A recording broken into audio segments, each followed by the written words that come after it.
Welcome back, everyone. Today, we're diving into an explainer on something truly fascinating. We're looking at how highly specialized financial technology is stepping in to solve some massive administrative headaches in, well, places you probably wouldn't expect. We're talking about Skoola and the completely game-changing closed-loop fintech revolution.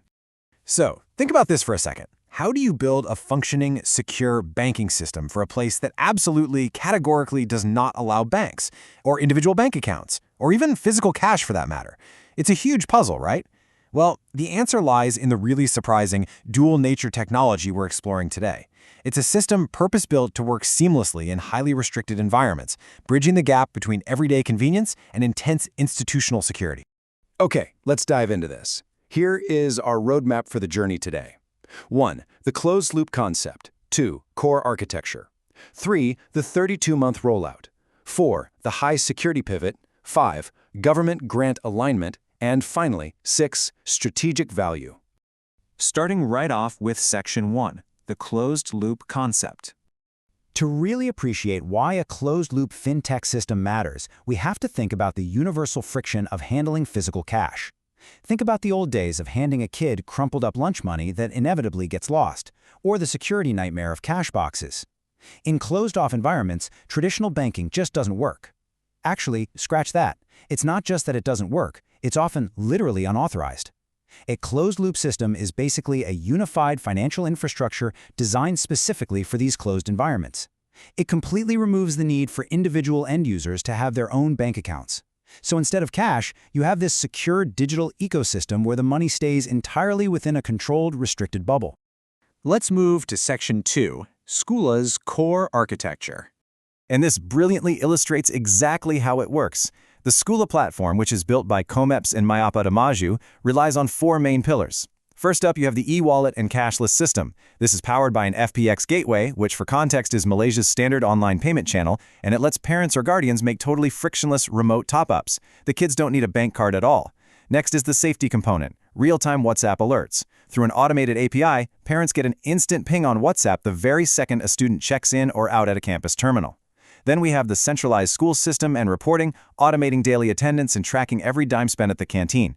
And finally, the whole shebang is tied together with an AI parent-teacher hub, acting as this intelligent assistant to handle queries and generate automated progress reports. All right, Section 3, the 32-month rollout plan. You know, you can't just flip a switch to deploy this kind of massive, interconnected infrastructure overnight. It takes a highly disciplined, multi-year roadmap. Look at Phase 1, the first 12 months. This is all about market rollout and baseline integration, basically getting those primary and secondary school systems humming along in both public and private sectors. Then we hit Phase 2, months 13 to 24. This is where they scale up using government grants, weave in deeper AI models, and crucially, they start running controlled trials in non-academic facilities. And that perfectly sets the stage for Phase 3, months 25 through 32, which is entirely focused on diversification and institutional expansion. Which brings us right to Section 4, the high security pivot.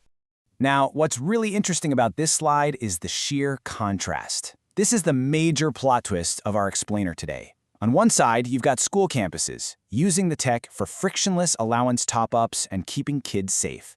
But on the exact opposite end of the spectrum, correctional facilities.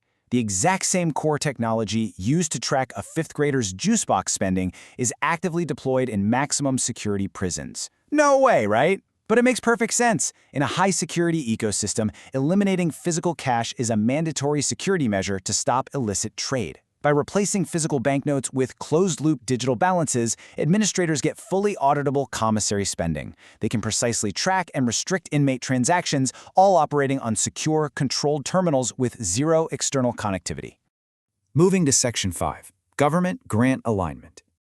Obviously, scaling a versatile system from a middle school classroom all the way to a cell block requires some serious financial backing. And Skoola handles this through strategic, non-dilutive government grants.